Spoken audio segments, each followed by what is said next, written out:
S'il y a bien quelque chose qui ne change pas, c'est un avion. Excepté le nombre de rangées, s'il y a un étage ou pas, un Boeing ou un Airbus, un avion ça reste quand même un avion. 2 ailes, un réacteur, un cockpit et des hublots de chaque côté. Et pourtant, ton expérience en tant que client, elle va être complètement différente en fonction de la compagnie aérienne que tu vas prendre. Alors comment réussir à creuser un écart si grand avec le même outil et surtout le même objet? Je vais t'expliquer tous les mécanismes du branding mis en place au service des avions.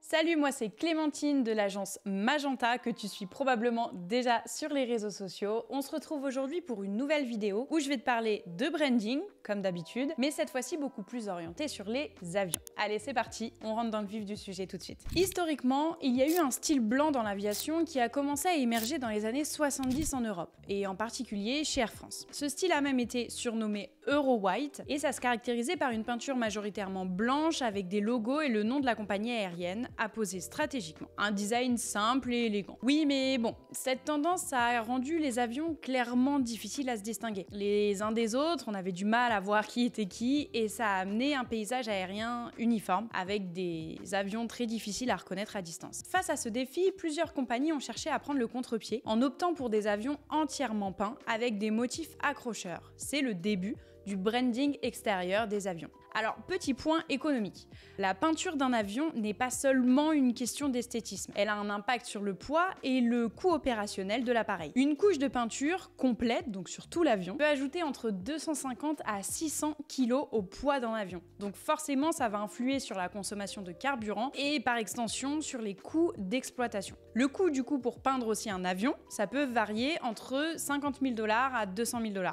en fonction de la complexité du design et du type de peinture utilisée. Un avion blanc, c'est aussi une réduction de l'absorption de la chaleur, ça diminue le coût en besoin de climatisation, et ça permet de faire des économies d'énergie. Oui mais bon, un avion blanc, ça se distingue pas très bien. S'il y a bien des avions qu'on peut directement reconnaître, c'est ceux de DHL à l'aéroport. Ça te viendrait clairement pas à l'idée de monter dans un avion floqué DHL. Tout simplement parce que tu l'as reconnu. Et aujourd'hui, 50 ans plus tard, les avions sont devenus des toiles pour de la publicité toujours plus créative, transformant souvent des avions monotones en publicité volante. En 2015, WestJet a peinturé un Boeing 737 aux couleurs du populaire film La Reine des Neiges, ou Frozen en anglais, pour faire la promotion tout simplement de Walt Disney World en Floride. Ou encore des folies de milliardaires, par exemple avec le Airbus de Drake. Maintenant, si on revient au branding, au sens même de l'image de marque et à sa première incarnation, j'ai nommé le logo. Dans le monde de l'aviation, le logo d'une compagnie aérienne est bien plus qu'un simple sticker collé sur le capot des avions. Il présente l'identité visuelle de la marque en étant le défenseur de son identité et vraiment le porte-parole de ses valeurs. Dans ce secteur, donc dans le secteur de l'aviation, la sécurité et l'efficacité sont primordiales. C'est des valeurs fondamentales. Et du coup, le design graphique, il va jouer un rôle crucial dans la perception du public. Les compagnies aériennes vont donc investir massivement dans leur branding pour créer une image cohérente, inspirée confiance et se démarcher dans un marché extrêmement compétitif. Si on prend l'exemple d'Air France, c'est le charme et l'élégance à la française, simple et à la fois moderne avec un bel équilibre. Une bande rouge discrète qui rappelle la passion et les chefs cuisiniers, notamment la gastronomie française, et aussi l'audace. 2 traits associés à la culture française, forcément. Une typo épurée, une palette de couleurs sobre et élégante en référence au drapeau français, ok. Et à côté on a le logo de Qantas qui représente un kangourou stylisé, inspiré de la pièce australienne d'un penny de 1930. Le design a évolué, mais le kangourou est resté fidèle à la marque. Ensuite, on a le logo de Singapour. Singapour Airlines, ça représente un oiseau inspiré du kris,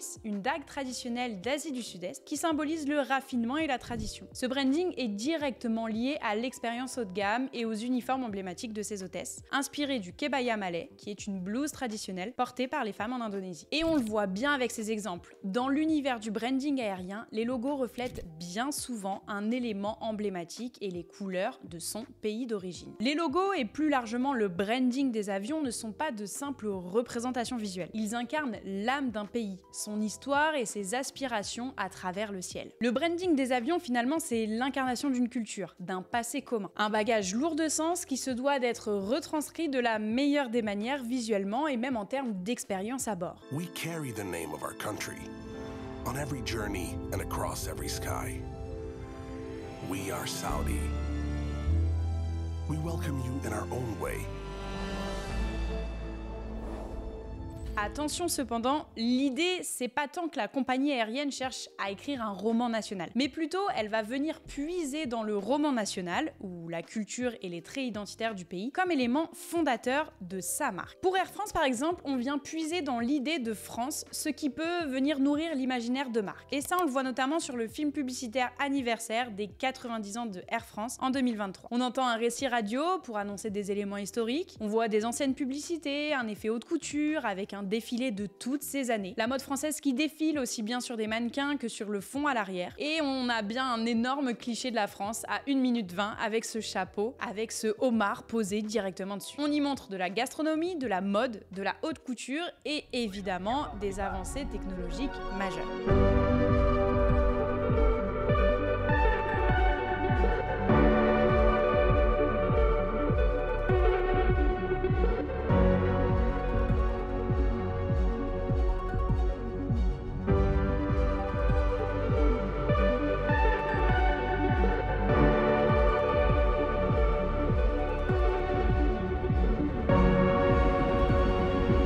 Ce qu'il faut comprendre par là, c'est qu'Air France nous dit clairement que l'hôtesse de l'air is the new panneau sandwich, à l'international. L'hôtesse de l'air devient une publicité touristique. Elle revendique ce pourquoi tu souhaites aller visiter la France. Bref, hôtesse égale publicité presque gratuite. En fait, c'est un peu comme si chaque compagnie aérienne te vendait son pays. Alors, c'est un spot publicitaire qui a été quelque peu décrié parce qu'on ramène les hôtesses à un rôle dépassé de porte-manteau de la mode française, rangé symboliquement au même rang que le homard ou le champagne servi à bord de la classe affaires. Pas ouf. Mais il faut bien nourrir l'imaginaire premium que veut à nouveau présenter Air France aux yeux des clientèles étrangères et plus particulièrement des clientèles nord-américaines. Alors forcément, ça crée quelques raccourcis. Ce qu'il est intéressant de noter, c'est que les avions sont parfois utilisés pour des campagnes politiques ou environnementales. Par exemple, Fine Air a peint l'un de ses avions avec l'image d'un léopard des neiges, afin de sensibiliser à la protection de cette espèce en voie de disparition. De même, Qantas possédait un avion appelé Flying Art Series, peint avec des motifs d'art aborigène, promouvant le patrimoine culturel australien. Et enfin, le dernier exemple et peut-être le plus emblématique, c'est tout ce qui est sur les safety spots, donc savoir les vidéos de sécurité que tu vois quand tu arrives dans l'avion,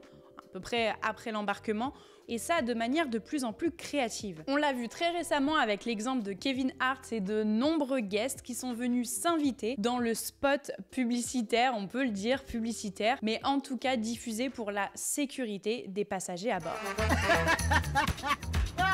I'm doing it. Yeah, I should have gotten an award for this. I should have. Oh, thank you. Don't mind if I do. Oh. Hey, what's going on, Q-Boss? What's up, Kevin? Look, man, I need your help. I need the world's greatest safety video. You know, they say a lot of these safety videos are no nonsense. Exactly. Use some of your Hollywood magic and show our destination. Say no more. Excuse me, everybody! Hey! Welcome, Qatar Airways passengers. I want to thank you for choosing the greatest airline. Exits and walkways must be clear at all times. Get your stuff out the aisle. You. C'est aussi le cas du spot de safety d'Air France qui, lui, met vraiment en avant toute la culture française à travers différents endroits, différents décors, différents éléments de décoration, bref. C'est absolument incroyable, je t'invite vraiment à aller voir ce spot si tu l'as pas vu en entier. Et pareil, prends le temps d'aller voir celui de Kevin Hart parce qu'il est particulièrement cool. Madame, monsieur, bonjour et bienvenue à bord. Welcome aboard, ladies and gentlemen. Ce film concerne votre sécurité. Merci de nous accorder votre attention. For your safety and comfort, please take a moment to watch the following safety video.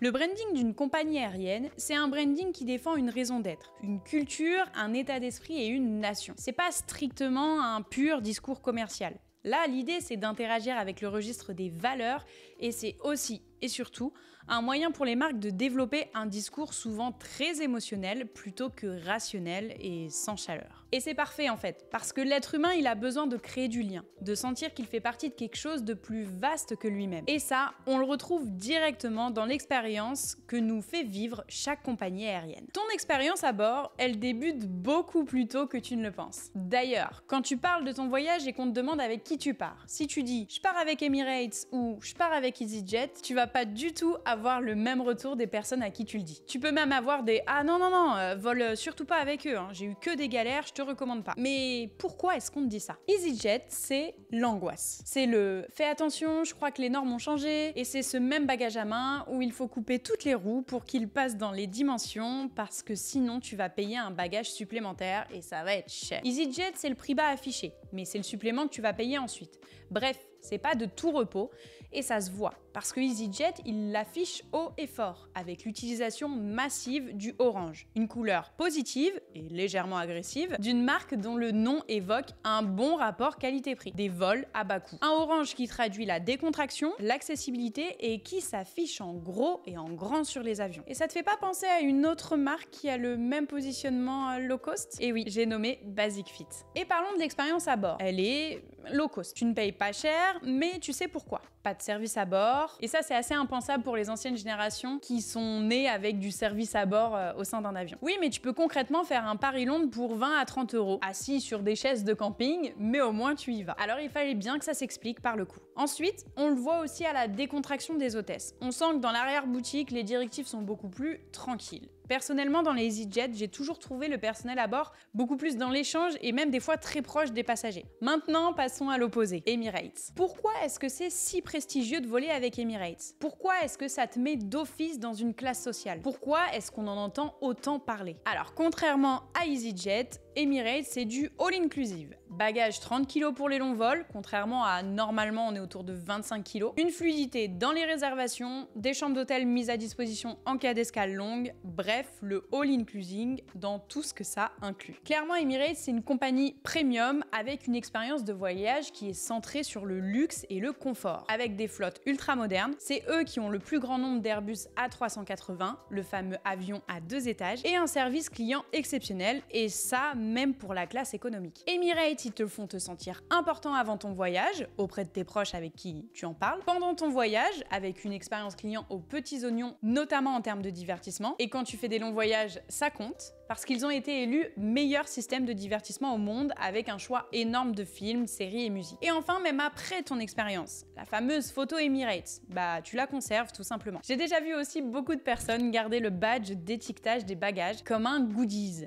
On appartient à Emirates. Et surtout, bah tu en redemandes. T'as envie de voyager à nouveau avec eux, et surtout, bah tu les recommandes auprès de ton entourage. D'ailleurs, en parlant de goodies, la marque a collaboré avec Pantone en novembre 2024 sur une collection raffinée pour le quotidien. Une gamme d'objets tels que des porte-clés, parapluies, sacs en coton, carnets, tasses. Tout ça sous le beau nom de Emirates Gold. On le rappelle, Pantone s'est centré sur la couleur. Voilà. Et qu'on se le dise, tu te vois plus te balader avec un parapluie Emirates Gold qu'un parapluie EasyJet orange, non? Et ça, c'est pas le seul partenariat. Emirates a conclu un accord avec des marques connues pour offrir aux passagers une expérience beaucoup plus exclusive, comme Bulgari ou Moët & Chandon. Ça va permettre d'offrir des produits haut de gamme, mais aussi et surtout d'associer le prestige et les valeurs de Bulgari ou Moët entre autres à Emirates. En fait, Emirates, ça te fait sentir beaucoup plus riche que tu ne l'es. Parce que malgré ce positionnement premium, Emirates propose souvent des tarifs compétitifs, surtout pour des longs courriers. Du coup, tu n'as pas besoin d'être richissime pour prendre un Emirates avec toute la panoplie de services que ça peut inclure. Et quand je te parle de panoplie, je te parle aussi des icônes mondiales qui incarnent la marque, telles que Jennifer Aniston,